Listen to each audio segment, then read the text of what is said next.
வணக்கம். நான் லாவண்யா குஸ்தி ஃபேமிலிக்கு அனைவரையும் வரவேற்கிறேன். ரீசெண்டா ஒரு மூவி ட்ரெய்லர் பார்த்தேன். மைக்கேல். English movie. மைக்கேல் ஜாக்சனோட பயோபிக். அவங்களுடைய சொந்தங்கள ஒருத்தர் தான் அதுல நடிச்சிருக்காரு. அதை பார்க்கும்போதுதான் எனக்கு தோணுச்சு, மைக்கேல் ஜாக்சனுக்கு எவ்வளவு தீவிரமான ரசிகர்கள் இருந்தாங்க. தீவிரமான ரசிகர்கள்ன்ற பேர்ல அவங்க அப்படி அவர் ஸ்டேஜ்ல பெர்ஃபார்ம் பண்ணும்போது கதறி அழுவாங்க. அந்த அளவுக்கு அவரை பார்த்தாலே அவரை பார்க்குற எந்தூலாம் மயக்கம் அடைஞ்சு விழுற அளவுக்கு ரசிகர்கள் இருந்திருக்காங்க. இத வெறித்தனமான ரசிகர்கள் அப்படின்னு சொல்றதை விட அவருக்கு மேல அளவு கடந்த அன்பை வச்சிருக்காங்க அப்படின்னு சொல்றதுதான் கரெக்டா இருக்கும். இது இங்க வெறியர்கள், நீங்கெல்லாம் ஃபேனட்டிக்ஸ் அப்படின்னு சொன்னா அது தவறு. உண்மையிலேயே அந்த மைக்கேல் ஜாக்சனை தன்னுடைய குடும்பத்துல ஒருத்தரா, தான் கூட பிறந்த ஒருத்தராவோ இல்ல ஏதோ ஒரு உருவகப்படுத்தி அந்த மக்கள் ரசிக்கிறாங்க. இது கிட்டத்தட்ட அது ஓரளவுக்கு இருக்கிற வரைக்கும் அது தப்பு இல்லதான். ஆனா இதையேமா இங்க கொண்டு வந்து சொல்றேன் அப்படின்னா, கிட்டத்தட்ட இப்போ தமிழக வெற்றி கழக தலைவர் விஜய் அவர்களுக்கும் இதே நிலைமைதான். ரசிகர்கள் எல்லாருமே அவ்வளவு அவ்வளவு பாசத்தை கொட்டுறாங்க. அந்த பாசத்தை மத்த கட்சியில இருக்கிறவங்க எல்லாம் என்ன பண்றாங்க, இதத்தான் வெறியர்கள், தற்குறிகள் அப்படின்னு சொல்றாங்க. அவங்களுக்கு இதோட பேசிக் லைனே புரிய மாட்டேங்குது. இது வெறித்தனம் கிடையாது, பைத்தியக்கார ரசிகர் கூட்டமாவும் பார்க்க முடியாது. இவங்க எல்லாமே உண்மையான அன்பா கொடுத்துட்டு இருக்காங்க தலைவர் விஜய் அவர்களுக்கு. இததான் நான் ஆரம்பத்துல இருந்து நம்ம வீடியோல சொல்லிட்டு இருக்கோம். ஒரு சக தோழி ஒருத்தவங்க ரீசெண்டா அவங்க கிட்ட பேசுற வாய்ப்பு எனக்கு கிடைச்சது. நம்ம யூடியூப் சேனல்ல பாத்துட்டு இருக்கிறவங்க தான் அவங்க சொன்ன ஒரு வார்த்தை, ரசிகர்கள் எப்பயுமே ரசிகரா இருக்க முடியாது. எல்லா காலத்திலயும் ரசிகராவே இருப்பாங்களா? அவங்களுக்கு ஒரு மெச்சூரிட்டி வரும்ல, அவங்க தொண்டரா மாற மாட்டாங்களா அப்படின்னு கேள்வி கேட்டாங்க. உண்மைதானே. கிட்டத்தட்ட 92, 93ல இருந்து விஜய் அவர்கள் நடிச்சுட்டு இருக்காருங்களா? அப்போல இருந்து இருக்கிறத இப்ப நீ கவுண்ட் பண்ணீங்கன்னா கூட, அப்ப இருந்த இளம் பருவத்தினர் பாத்தீங்கன்னா இப்ப தாத்தா வயசுல இருப்பாங்க. கரெக்டா? அப்ப இருக்கிற இளம் பருவத்தினர் இப்ப தாத்தா வயசுல இருப்பாங்க. அப்போ அவருக்கு எங்க இருந்து ஃபேன் ஸ்டார்ட் ஆகுது பாருங்க. வெறும் இளைஞர்கள் கூட்டம், வெறும் தற்குறிகள், ஓட்டு போட வயசு இல்லாதவங்க தான் இவர் பின்னாடி ஃபேனா சுத்துறாங்கன்னு சொல்றது அபத்தமான ஒரு விஷயம். அவருக்கு எல்லா ஏஜ்லயும் ஃபேன்ஸ் இருக்காங்கன்றதுதான் உண்மை. எல்லா ஏஜ்ல இருக்கிறவங்களும் ஃபேன்ஸ்ன்றதை தாண்டி தன் குடும்பத்துல ஒருத்தரா, தன் அண்ணனாவோ தம்பியாவோ மகனாவோ அப்படி பார்த்து ரசிக்கிறாங்க. இதுல தவறு சொல்ல முடியாதுங்க. நம்ம இந்தியாவே கிட்டத்தட்ட ஒரு உணர்ச்சி பூர்வமான நாடாதான் நம்ம பார்ப்போம். கலாச்சாரம், பண்பாடு, உணர்ச்சிகள் இதெல்லாம் மிகுந்த நாடுதான் நம்ம இந்தியா. அதே போல இந்த நடிகர்களுக்கும் பாத்தீங்கன்னு வச்சுக்கோங்களேன், அவங்க கிட்டத்தட்ட ஒரு சர்டைன் ஸ்டேஜ் வரைக்கும் அவங்க நடிச்சுட்டு தான் இருப்பாங்க. ஆனா அவங்க பக்குவப்பட்ட அப்புறம் அந்த நடிப்பு திறமையில அவங்க அந்த கேரக்டராவே வாழ ஆரம்பிச்சிருவாங்க. ஒரு அப்பா கேரக்டர் எடுக்கிறாங்கன்னு வச்சுக்கோங்க, ஒரு நடிகர் கிட்டத்தட்ட ஒரு அப்பாவாவே மாறிடுவாரு. ஒரு அரசியல் கட்சி தலைவர் பாத்திரம் எடுக்கிறாங்கன்னா அரசியல் கட்சி தலைவராவே மாறிடுவாங்க.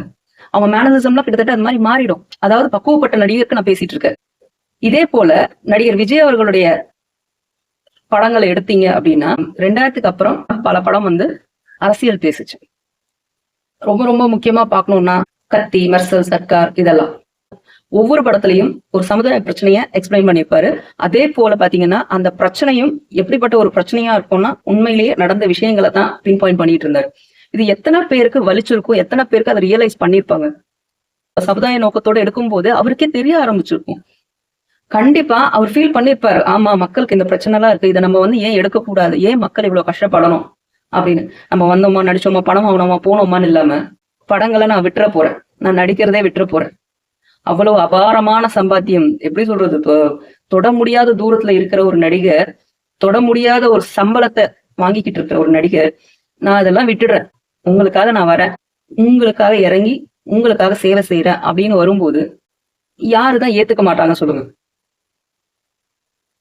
இதுல பல பேருக்கான கேள்விகள் என்னன்னா, ஆக்டர் ஆக்டரா தான் இருக்க முடியும், ஜஸ்ட் அவர் திரைக்கு பின்னால இருக்கிற ஒரு பிம்பமா தான் பார்க்க முடியுமே தவிர ரியல் லைஃப் கேரக்டரா பார்க்க முடியாது.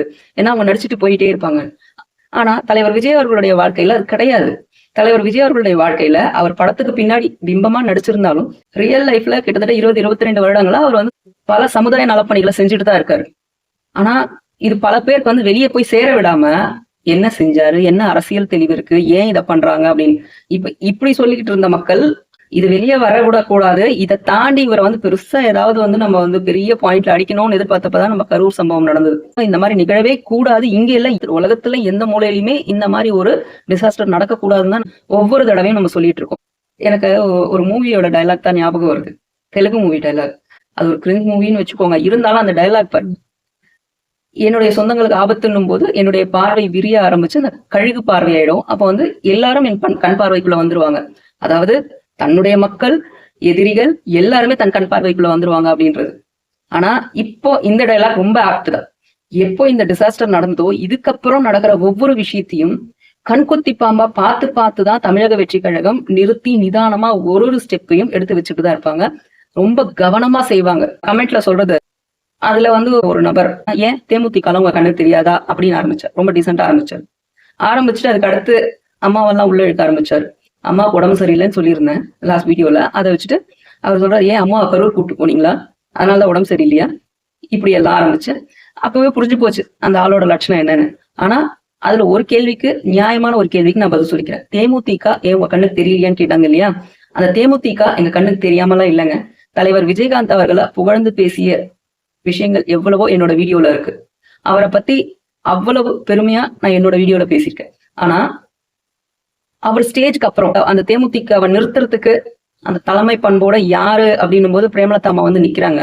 தன் மகன்களை நிறுத்துறாங்க. கூட அவங்களுடைய தம்பி நிக்கிறாரு.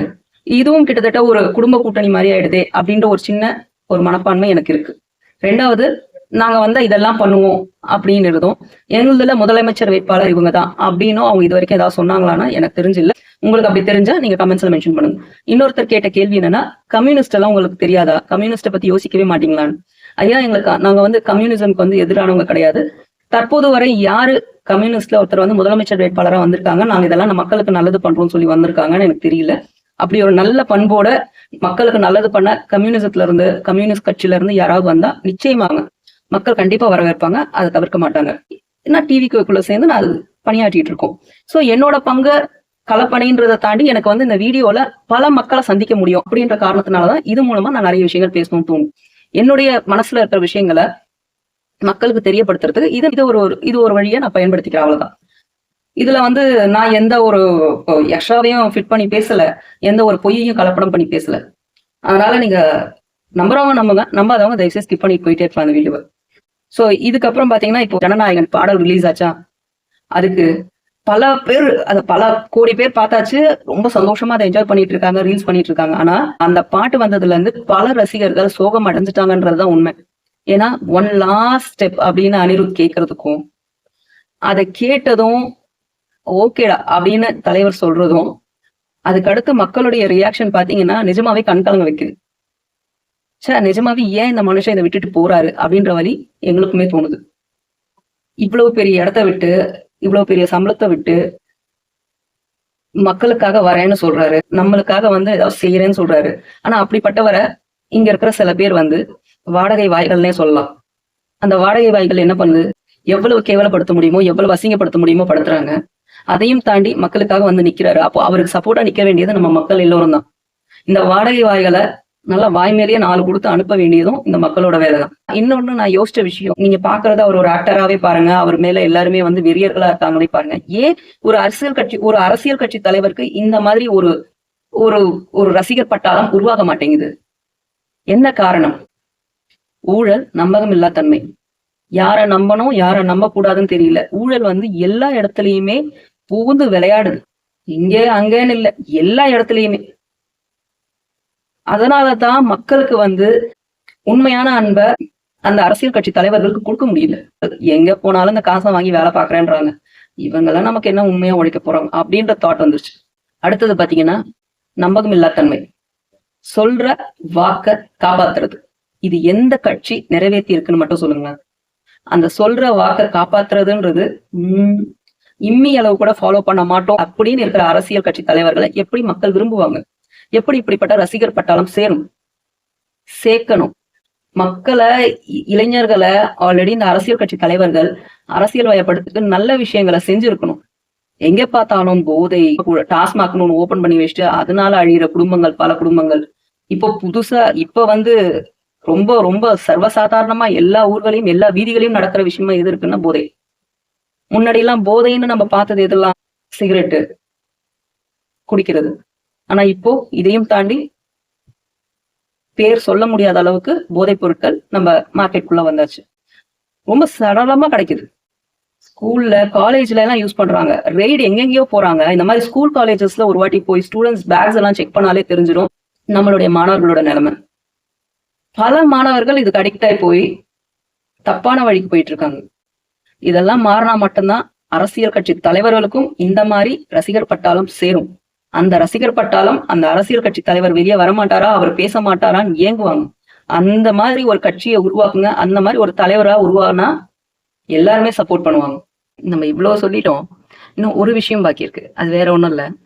துணை முதலமைச்சர் திரு உதயநிதி ஸ்டாலின் அவர்கள் என்ன சொல்லியிருந்தாரு? அறிவு திருவிழான்னு ஒண்ணு நடத்தினாங்கல்ல. அந்த அறிவு திருவிழால எக்ஸிபிஷன்ல அட்டையில செஞ்ச தாஜ்மஹால், அந்த மாதிரி பல மோனுமெண்ட்ஸ் அந்த மாதிரி மீன் பண்ணி அவர் சொல்றாரு. அட்டையில செஞ்சு வச்ச உருவங்கள், பல கட்டிடங்கள் தாஜ்மஹால் மாதிரி அந்த மாதிரி இருக்கும். அதுக்கெல்லாம் காசு கொடுத்து மக்கள் கூட்டம் கூட்டமா போய் பார்ப்பாங்க. ஆனா அது வெறும் அட்டை தான். அந்த அட்டைய தட்டினா விழுந்துரும். சோ அந்த மாதிரி கூட்டம் காசு கொடுத்து வந்து நம்ம சேர்க்கணும்னு அவசியம் இல்லை அப்படின்னு. அதுக்கு இன்னொரு சேனல்ல ஒரு அன்பர் அழகா சொல்லியிருந்தாரு, காசு கொடுத்தா கூட உங்களுக்கு அவ்வளவு கூட்டம் வரலைங்களே அப்படின்னு. நான் உடனே ஒண்ணு சொல்லிக்கிறேன், அட்டைன்னு சொல்றீங்களே, அந்த அட்டைன்ற அந்த பொருள் தான் பல பொருட்களை சேவ் பண்ணுது பல இடங்கள்ல. ஃபார் எக்ஸாம்பிள், வீடை வந்து நீங்க காலி பண்றீங்க அப்படின்னா எல்லா பொருட்களையும் அட்டை டப்பாக்குள்ள போட்டு எல்லா பொருட்களையும் நல்லா சேவ் பண்ணி, அது கண்ணாடி பொருளா இருந்தா இன்னும் அதிகமா அதுக்கு ஒரு 4 மடங்கு ப்ரொடெக்ஷன் பண்ணி அதை தூக்கி அந்த அட்டை டப்பாக்குள்ள வச்சுதான் நீங்க வீடு ஷிஃப்ட் பண்ணுவீங்க. அட்டை டப்பா வேணா கிழியுமே தவிர உள்ள இருக்கிற பொருள் ஒரு சின்ன கீரை கூட விழாது. நீங்க யார அட்டைன்னு சொன்னீங்களோ அதே அட்டையை நாங்க வந்து எவ்வளவு பாசிட்டிவா எடுத்துப்போன்றத இதை வச்சு நீங்க புரிஞ்சுக்கலாம். நீங்க என்ன கொடுத்தீங்கனாலும் அதை எங்களுக்கு ஏதுவா ரொம்ப ஈஸியா மாத்திக்க முடியும். தயவு செய்து இப்படி அம்புகளை தள்ளுறதை விட்டுட்டு அங்க என்ன முன்னெடுக்க முடியும்ன்றத பாருங்க. தமிழக வெற்றி கழக தலைவர் கூட ஒரு அறிக்கை விட்டுருக்காரு, எங்களை சாடுறதையே வேலையை வச்சுக்காம போய் உங்களுக்கான வேலை என்னவோ அதை பாருங்கன்னு ரொம்ப டீசெண்டா சொல்லியிருக்காரு. இதுக்கும் மேல ஆனா அது அந்த விஷயத்துல அவங்க எல்லாம் வந்து பின்வாங்கவே மாட்டாங்க. என்னதான் அடிச்சாலும் நாங்க இப்படித்தான்ப்பா அப்படின்னு வருவாங்க. இதுல வந்து சமீபத்துல வந்து அவங்க எம்எல்ஏவே அவங்களே வந்து சாடி, தலைவர் விஜய் அவர்கள் வந்து பெரிய மேன் பவர் வச்சிருக்காங்க, சும்மா சும்மா சீண்டி பார்க்க வேணாம் வரும் அப்படி இப்படின்னு சொல்லி பார்த்துட்டாரு. ஆனா இவங்க கேட்க மாட்டாங்க. இப்ப புதுசா ஏதோ பேச்சாளர்கள் ரெடி பண்ணிட்டு இருக்காங்க போல இருக்கு. அட்லீஸ்ட் இப்ப வர பேச்சாளர்களாவது கரெக்டா ப்ராப்பரான டாக் வைப்பாங்களான்னு பார்ப்போம். இல்ல பழைய வாடகை வாய்கள் இருக்கு இல்லையா, ஊடகத்துல பேசிட்டு இருக்கேன், கண்ட மேனிக்கு பேசுறாங்களே அந்த மாதிரி பேசிட்டு இருந்தாங்கன்னா காப்பாற்ற முடியாது. கடவுளே வந்தாலும் காப்பாற்ற முடியாது. அப்புறம் அவங்களெல்லாம் தலைவர் விஜய் அவர்கள் வந்து ஒரு சில சின்னங்களை ரெப்ரசன்ட் பொது சின்னத்துக்கு அப்ளை பண்ணியிருக்காங்க. தேர்தல் ஆணையம் நேத்துல இருந்து ஓபன் பண்ணியிருக்காங்க. சோ நம்ம தமிழக வெற்றி கழகம் சார்பிலையும் சில சின்னங்களை கொடுத்துருக்காங்க. எது கிடைக்கும்னு தெரியல. விசில், ஆட்டோ, அந்த cup, winning cup, world cup மாதிரி இருக்கும் இல்லையா, அந்த மாதிரி இன்னும் சில சின்னங்களை கொடுத்துருக்காங்க. உங்களுக்கு எந்த சின்னம் வேணும்னு கமெண்ட்ல மென்ஷன் பண்ணுங்க. எனக்கு ஒண்ணு இருக்கு, அதுதான் வரணும்னு ஆசைப்படுறேன். பார்ப்போம். மேலும் பேசுவோம். நன்றி, வணக்கம்.